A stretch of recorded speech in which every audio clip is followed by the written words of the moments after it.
Lagos was a man named Peter. He wasn't rich and knew how bad it felt to have empty pockets. But he loved his wife Ada very much. Ada was beautiful and strong. Her laugh was like music, and her happy spirit helped Peter forget his troubles. They lived in a tiny one-room apartment. Even though it was small and they didn't have much money, their home was full of love and big dreams. Ada was a hard worker. Even though she couldn't read or write much, she put all her effort into her small food business to take care of her family. They also had a lovely daughter, Ashley, who made their world complete. Peter really wanted to give his family more. He dreamed of a better life for them. He looked for better jobs all the time, driven by his love for Ada and Ashley. But good jobs were hard to find. 3 days went by, filled with prayer and going without food. Ada never stopped believing that God would help them.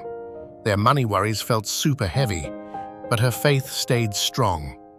Their morning prayers became a comfort and gave them strength. On the 3rd day, after praying, Peter left to look for jobs again. His heart was heavy, but Ada's strong faith made him feel a bit better. The day was long, with many no answers. But something felt different. Peter felt a new kind of strong will. He felt like today would be special. He went through the day not just with his own power, but with his family's shared faith, thanks to Ada's prayers. He felt a quiet calm, sure that things would work out somehow. And then, it happened. Peter got a job. It wasn't a fancy job, but it was enough to help with their money problems. Life got better, and they even moved to a new apartment. They celebrated every small victory, and their love always shone brightly in their home. But happiness can be tricky. Peter's new job put him in a different world. He was around educated people, fancy wives, and smart conversations. He started to feel like he didn't fit in. His co-workers said little things that made him feel bad, comparing him to others. Some friends, who didn't know how much he loved Ada, gave him bad advice. "Peter, you deserve someone better," they'd say, and their words felt like a little jab. "Find a wife who fits your new life." But Peter's love for Ada was strong and wouldn't change. He said no to their advice. Instead, Peter decided to help Ada get an education. He signed her up for evening secondary school. Ada, always determined, tried her best. But doing her business, going to school, and taking care of Ashley was just too much. Ada cried as she decided to quit school.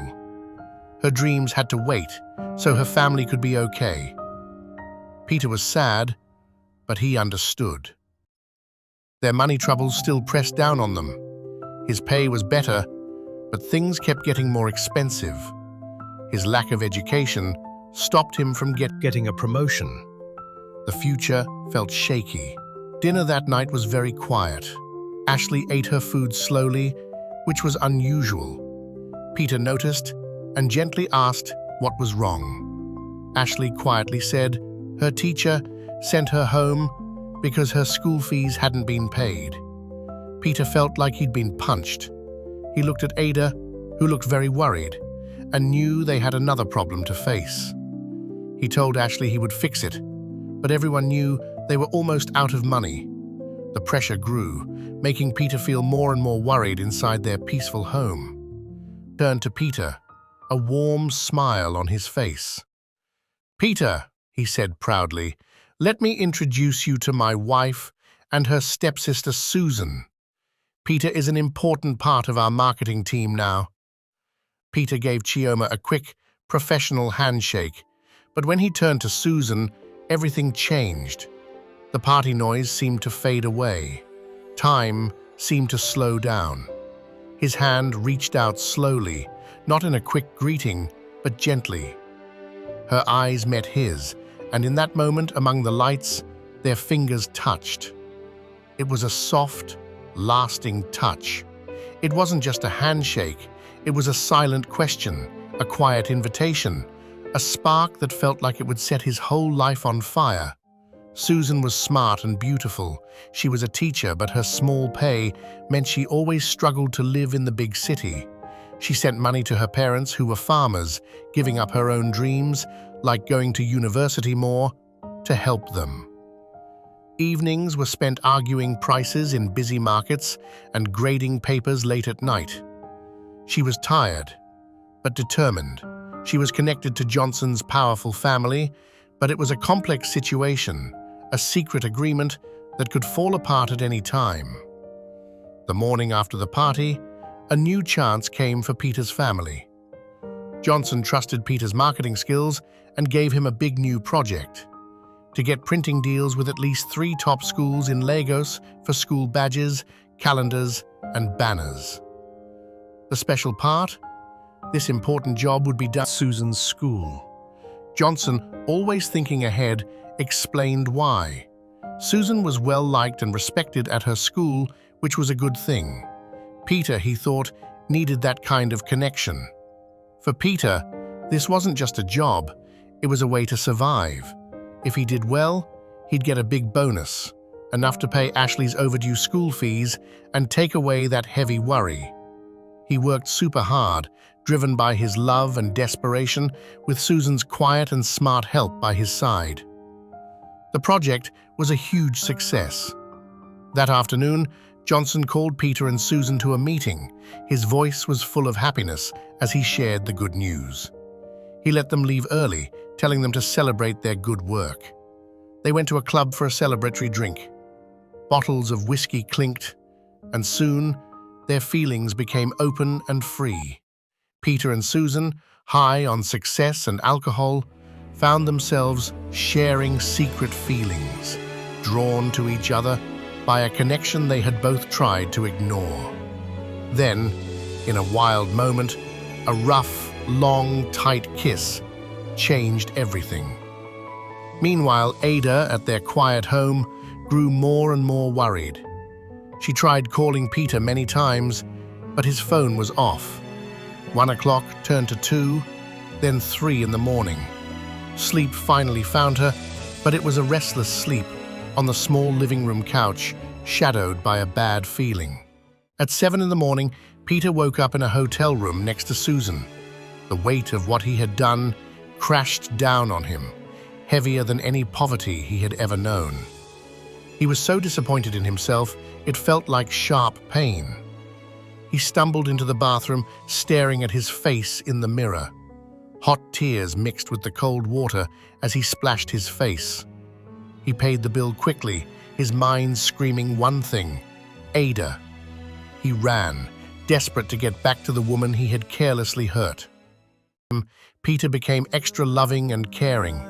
He put his bonus money, his time, and all his desperate affection into Ada's business. He helped her greatly, pushing her business forward, celebrating every success with a forced happiness that hid his inner pain. Ada, seeing how much energy he had and how well their business was doing, became very happy. Their moments together were filled with deep joy for Ada. Susan also moved on. With Johnson's help, she quickly got a new, good-paying job in another part of Lagos, leaving her old school. Their shared secret was safe for now. It stayed a quiet burden for Peter, a hidden truth only he and Susan knew, like a bomb waiting to go off.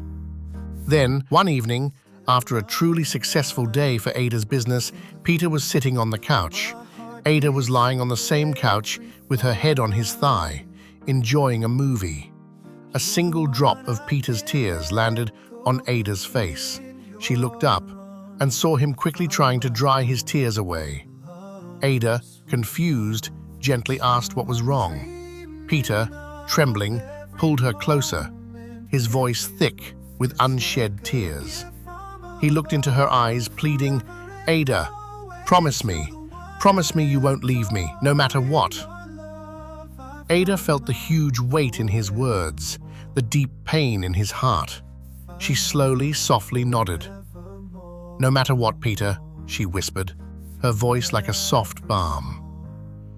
In that special moment, with her promise like a lifeline, Peter started to speak. His voice was choked with sadness, but also with a desperate hope for forgiveness. He told her everything. The raw truth was a huge shock, like a hurricane tearing through Ada's heart. There were tears, long silences, and pain so deep it felt real. So, Ada packed a small bag. With tears in her eyes and Peter begging her not to, she left for a friend's house to cool off for a while. Peter was left alone with Ashley, looking completely lost. Days turned into a lonely blur. Peter struggled to handle everything and answer Ashley's constant questions about her mother. The house felt empty without Ada. Every morning, he put on his suit, trying to act normal, but inside, he was falling apart. Then came that morning. Peter, tired and full of fear, was getting Ashley ready for school. A soft knock came at the door. Ashley's eyes went wide with hope, and she ran to it. "Mummy!" she screamed, her voice a pure, happy song. Peter fell to his knees, then collapsed onto the floor, holding onto Ada's legs. His nice suit was wrinkled, and tears poured down his face. He looked up at Ada, begging for her forgiveness. Ada looked down at her broken husband. Her heart ached, but she saw past his mistake to the deep pain he felt. She helped him up. Her voice was surprisingly gentle but firm. "Wake up, Peter," she said, her eyes shining with tears. "Most men wouldn't have dared to tell the truth, but you did. You're sorry for what you did. And Peter," she added, a faint, knowing smile on her lips, "I've been watching you. You've been trying to fix things. I forgive you." Ada slowly, gently kissed Peter. It was a soft, deep kiss that showed pain, understanding, and a love that chose to heal.